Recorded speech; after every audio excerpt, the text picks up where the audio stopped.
Hi friends, welcome to our channel. ఈరోజు నేను మీతో మీకు మొన్న చెప్పాను కదా, చావ్ చావ్ రెసిపీ అంటే పెద్ద వంకాయలు అంటారు. చాలామందికి ఇవి తెలియకపోవచ్చు కదా, అందుకు నేను చూపించాలని చెప్పేసి వీడియో తీస్తున్నాను. చూడండి, అవి పెద్ద వంకాయలు చూడడానికి క్యాప్సికమ్ లైక్ ఉంటాయి.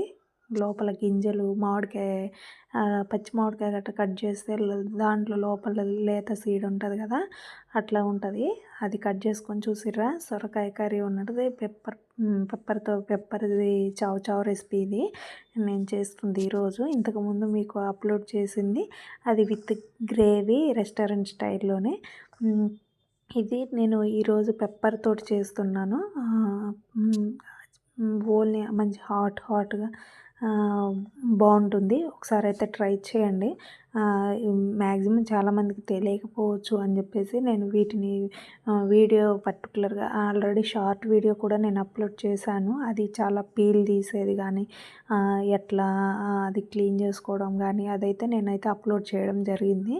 ఒకసారి అయితే షార్ట్ వీడియో కూడా చూడండి, మీకే తెలుస్తుంది. ఇంకా కర్రీ అయితే రెడీ అయిపోయింది. గుమగుమ నాకైతే ఆకలి అయితే వేస్తుంది కానీ ఫుల్గా నేనైతే తిందామని చెప్పేసి రెడీగా ప్లేట్ తీసేసుకున్నాను.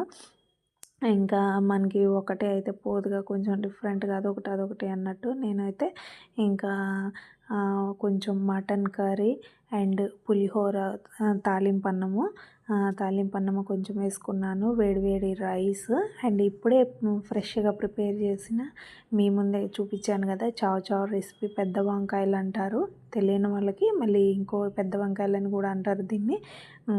ఇది హైలైట్ టేస్ట్ ఉందబ్బా, సూపర్ ఉంది. ఒకసారి అయితే ట్రై చేయండి, ట్రై చేస్తారనుకుంటున్నాను. మీరైతే దీన్ని వీడియో అంటే కర్రీ ప్రిపేర్ చేసే విధానం కూడా నేను అప్లోడ్ చేశాను ఆల్రెడీ. ఒకసారి అయితే చూసేయండి, నా ఛానల్లోనే ఉంటుంది, టియాస్ అండ్ టేస్ట్. ప్లీజ్ ఇట్లానే సపోర్ట్ చేస్తూ, లైక్ చేస్తూ, కామెంట్ చేస్తూ ఉండండి. Please subscribe my channel. నన్ను ఇలానే ఎంకరేజ్ చేస్తూ ఉంటుంటేనే ఇలాగనే నేను మీతో ఎన్నో రెసిపీస్ని షేర్ చేసుకోవాలని చెప్పేసి అనుకుంటున్నాను. ఇంకా మీతో ఎంతో పరిచయం పెంచుకొని మీ ముందుకు ఇలానే ఏదో ఒక రెసిపీతో మీ ముందుకు రావాలని కోరుకుంటున్నాను. మీరు ఇలా అయితే నన్ను ప్రోత్సహించి నన్ను అయితే ఎంకరేజ్ చేస్తారని అనుకుంటున్నాను. థ్యాంక్ యూ ఫర్ సబ్స్క్రైబ్ చేయండి, లైక్ చేయండి, కామెంట్ చేయండి, షేర్ చేయండి. థ్యాంక్ యూ ఫర్ సపోర్టింగ్ మీ. చూసిరా, చావ్ చావ్ రెసిపీ పీస్ ఎంత లావుగా కట్ చేసుకోండి, బాగుంటుంది మంచిగా టేస్ట్. అదొకటి నేనైతే సూపర్ టేస్ట్ ఉందండి. అంటే అది పెప్పర్తో చేశాను. ఈరోజైతే మీకు ఇంతకుముందు చేసింది వేరే ప్రాసెస్, రెస్టారెంట్ స్టైల్లో విత్ మసాలాతోటి నేను అది చేయడం జరిగింది. ఇదైతే ఇంకా డిఫరెంట్ ప్రాసెస్. ఇది కూడా కావాలి అనుకుంటే నేను అప్లోడ్ చేస్తాను. అండ్ చూసారా, ఇంకొకటి మటన్ అది పీసెస్, అది ఆ మటన్ మంచిగా ఎండబెట్టి, మీ వైపు అట్లా అంటే ఐడియా ఉందో లేదో తెలియదు కానీ అవి మంచిగా ఎండబెట్టుకొని ముక్కలు చేసుకొని తింటారు కదా, అవి కూడా హైలీ టేస్ట్ ఉంటుంది అబ్బా. ఒకసారి అయితే ట్రై చేయండి, బాగుంటుంది. ఈ అన్నం చూసిరా, అన్నం అంటే మనం ఇప్పుడు కొంతమందికి దాని వాల్యూ తెలియని వాళ్ళు ఉంటారు, తెలిసిన వాళ్ళు ఉంటారు. అన్నం పరబ్రహ్మ స్వరూపం అంటారు.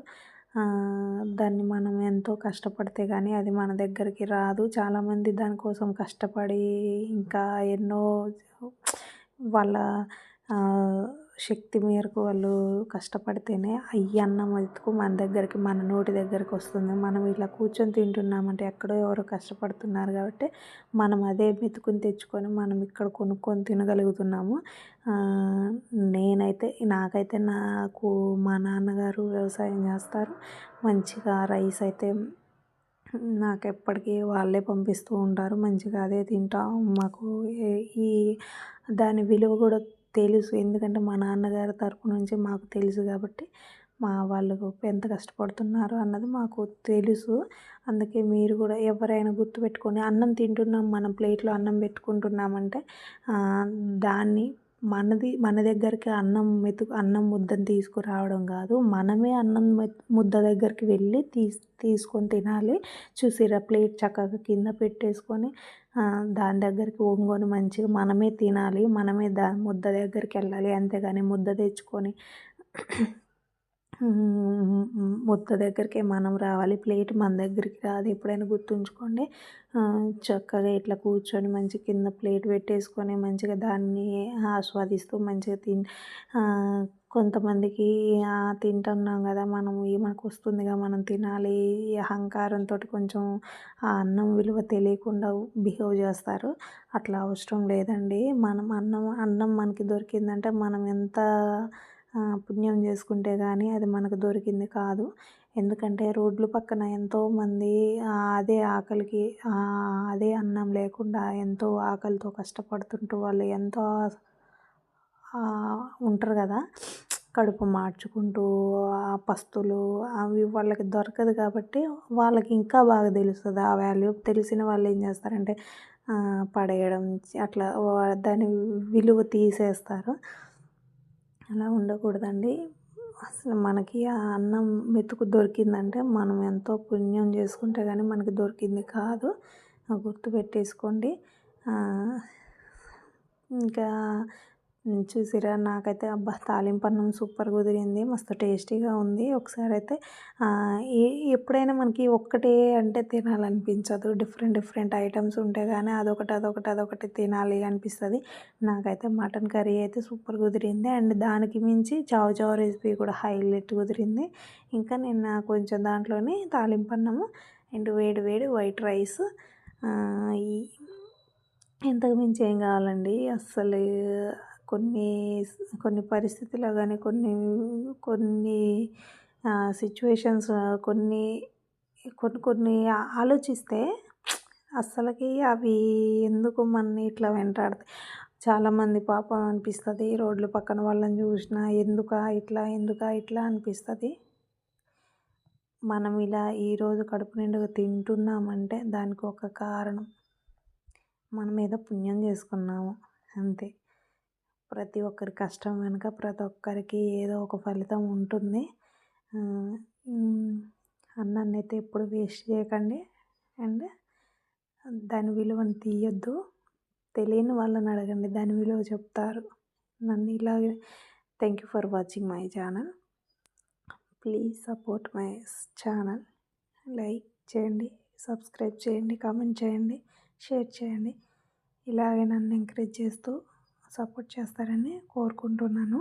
ఇలాంటి ఎన్నో రెసిపీస్ని మీతో షేర్ చేసుకుంటాను. ఒకసారి అయితే ట్రై చేయండి. చావ్ చావ్ రెసిపీ ఎంత టేస్టీగా ఉందో కూడా చెప్పండి. బాగుంటుంది. తెలియని వాళ్ళు ఒకసారి అయితే ట్రై చేయండి. చూడడానికి క్యాప్సికమ్ లైక్ ఉంటుంది కానీ క్యాప్సికమ్ కాదు. దాన్ని నేను వీడియో కూడా అప్లోడ్ చేశాను, ఆ రెసిపీ వీడియో కూడా అప్లోడ్ చేశాను. ఒకసారి ట్రై చేయండి. Thank you for watching my channel. Bye.